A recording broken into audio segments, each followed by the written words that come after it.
I think it's an interesting dynamic between the two of our characters because as far as Leroy goes, I think that this is something as far as the racial uh issues that he's facing is something that he's faced many Mhm. times in his military career. I Mhm. think up until this point, he's been able to persevere through it just by the fact of him becoming a high-ranked officer in his branch of the military and just being someone that has been sought out to carry out this mission in this particular town. Mhm. Um, I think as he's come to the town with this opportunity to bring his family and possibly make a lasting living here, he's a bit late to understand the eeriness of the town in comparison to his wife.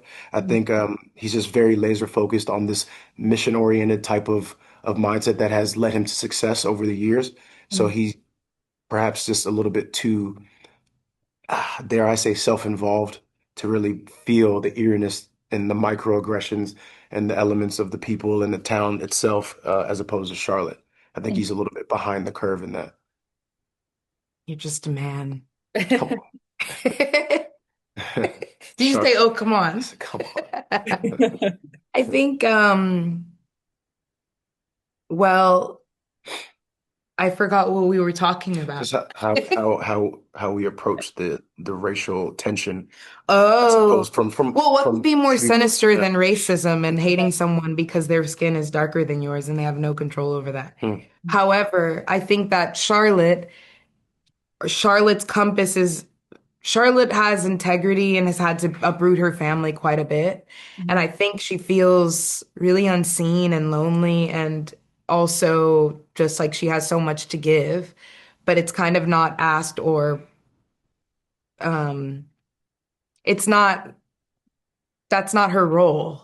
Mhm. But she has a sense that something's really not right. Mhm. And it's hard to be both vulnerable and try to have this kind of intimacy with her husband when he's kind of on this mission and they're kind of like two ships passing in the night in a way, but she knows his heart is good. So it's just a very interesting Mhm. dynamic that's challenging and also makes for great television. But yeah, Charlotte has a sense that something's just not right. And it's not just the fact that when you see a bunch of boys hurting one another and no one does anything, it just feels like it's everything is manicured and everything's right, but something's not.